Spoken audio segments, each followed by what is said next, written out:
Copa. Globo reage ao crescimento do SBT e aumenta pré-jogo de Brasil x Escócia. Em uma movimentação estratégica para fortalecer a cobertura da Copa do Mundo de 2026, a Globo decidiu ampliar o tempo dedicado ao pré-jogo da seleção brasileira nesta quarta-feira, 24. Desde o início da manhã, a emissora reforça em sua programação que o aquecimento para o confronto entre Brasil e Escócia terá início às 16h45, mais de 2 horas antes de a bola rolar, às 19 horas. A decisão, tomada pela alta cúpula da emissora apenas na noite de terça-feira 23, logo após a definição das partidas da rodada, surge como uma resposta direta ao desempenho surpreendente do SBT durante o Mundial. Com a alteração, a Globo ganhará mais de 1 hora extra de transmissão, que contará com os comentários de Cristiane Roseira Júnior, Denilson de Oliveira e Ana Thaís Matos. Para viabilizar o pré-jogo estendido, a emissora precisou ajustar sua grade.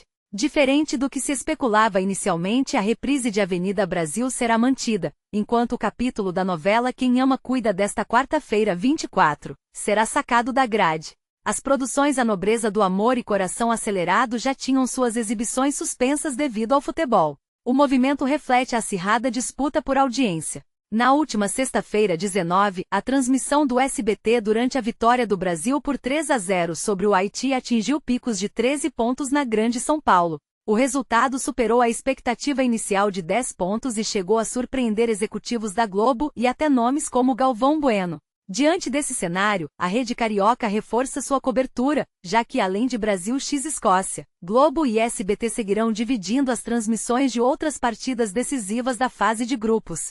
É fascinante observar como a televisão brasileira, em pleno 2025, ainda consegue nos surpreender com movimentos que parecem saídos das eras de ouro da audiência, quando o controle remoto era a única arma de uma guerra que hoje acontece em múltiplas telas. Quando a gente vê esse movimento da Globo, esticando o pré-jogo de Brasil e Escócia para quase 2 horas, não estamos falando apenas de uma decisão técnica ou de grade. Estamos falando de uma verdadeira estratégia de sobrevivência e de afirmação de território diante de um SBT que, contra todas as expectativas de mercado, encontrou uma fórmula de resgate do torcedor raiz. Para entender por que isso é tão significativo, precisamos olhar para os nomes que a Globo escalou para essa missão e como a trajetória de cada um deles se cruza com a própria história da nossa relação com o futebol. Pensemos na Cristiane Roseira, por exemplo. Cris não é apenas uma ex-jogadora, ela é um pilar da história do futebol feminino mundial. Nascida em Osasco, ela construiu uma carreira que se confunde com a própria evolução da modalidade.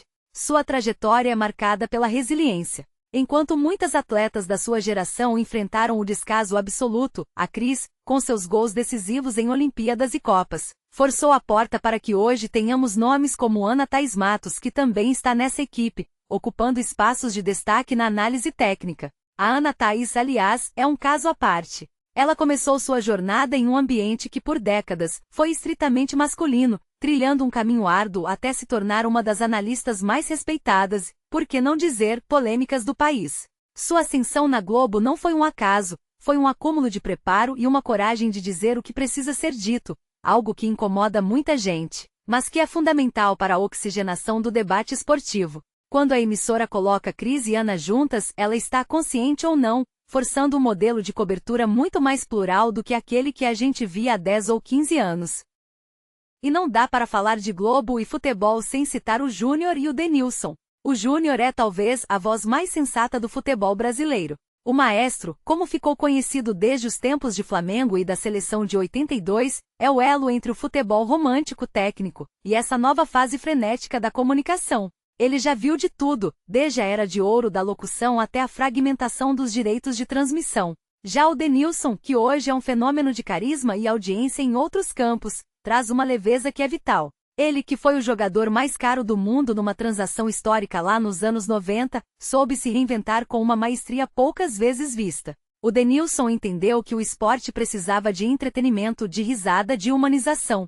Ver esses quatro juntos, sob a pressão de uma audiência que está fugindo para o SBT, é como ver um Dream Team da comunicação sendo convocado para salvar a pátria em um momento de crise. A correlação disso com o passado é óbvia. Houve um tempo em que a Globo era detentora absoluta da verdade e da audiência esportiva. Ninguém ousava questionar o monopólio da emissora carioca. Mas, nos últimos anos, especialmente com a descentralização dos direitos de transmissão, o mercado mudou drasticamente. O SBT, com uma postura agressiva e focada na simplicidade, conseguiu capturar uma fatia do público que se cansou da formalidade excessiva. Quando a notícia fala que o SBT atingiu picos de 13 pontos contra o Haiti, isso é um terremoto para quem analisa o mercado publicitário. Isso prova que o espectador brasileiro, aquele que está na sala de casa, não está necessariamente preso pela marca da emissora, mas sim pela qualidade da entrega e, principalmente, pela emoção que a transmissão consegue passar. Eu, particularmente, acho que essa disputa é a melhor coisa que poderia acontecer para nós, telespectadores. Quando a Globo precisa sacrificar uma novela como Quem Ama Cuida para colocar 2 horas de pré-jogo, ela está admitindo que o futebol não é mais apenas um produto de massa, mas um campo de batalha onde cada minuto de atenção é disputado à tapa. E isso é saudável. A televisão brasileira, na minha visão, estava acomodada em um modelo de grade que não conversava mais com a velocidade das redes sociais. Esse estica e puxa da programação,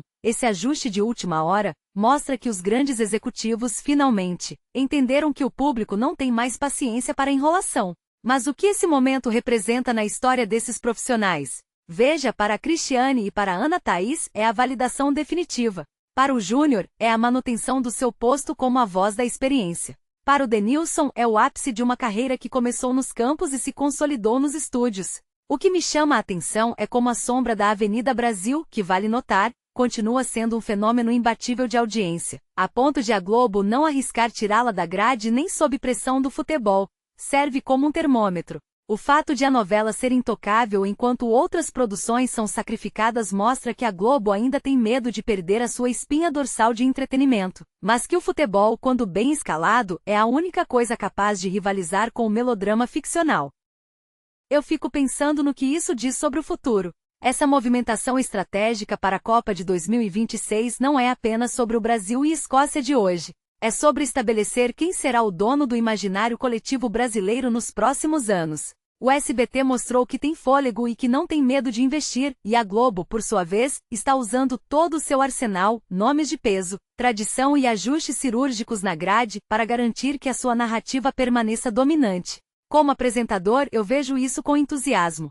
É um duelo de gigantes que nos obriga a elevar o nível. Se o SBT forçar a Globo a ser cada vez melhor, a ser cada vez mais dinâmica, quem ganha é quem está do outro lado da tela, assistindo a um pré-jogo mais rico, com mais informações e com uma equipe que sinceramente tem história e bagagem para prender qualquer um no sofá. A gente sempre ouve que a TV aberta está morrendo, que o streaming é o futuro, mas episódios como esse provam que quando o assunto é o Brasil em campo, o país inteiro para. E é justamente nessa hora que o papel do comunicador se torna mais importante do que nunca. Não basta mais apenas narrar ou comentar. É preciso envolver, é preciso trazer bastidores, é preciso ter opinião.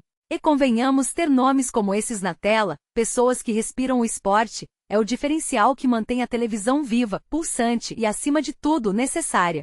Vamos ver o que essa rodada nos reserva, mas uma coisa é certa. A briga pela preferência do público vai ser, no mínimo, tão emocionante quanto o jogo em si. E quem estiver atento aos detalhes, como estamos fazendo agora, vai perceber que essa não é apenas uma notícia sobre audiência, mas sobre o próprio futuro da cultura popular brasileira. A televisão está em movimento, e nós estamos aqui, na primeira fila, acompanhando cada lance desse jogo que, pelo visto, está longe de terminar.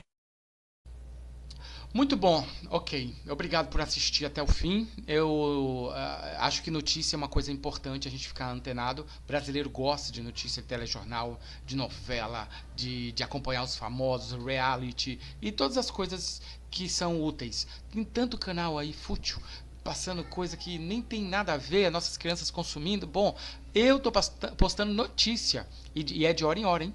Dá trabalho pra caramba. Então me ajude aí, se inscreve pelo menos. Vai custar nada pra você, mas vai fazer esse cara aqui feliz demais. Fechou? Então vou ficar aguardando aí, tá?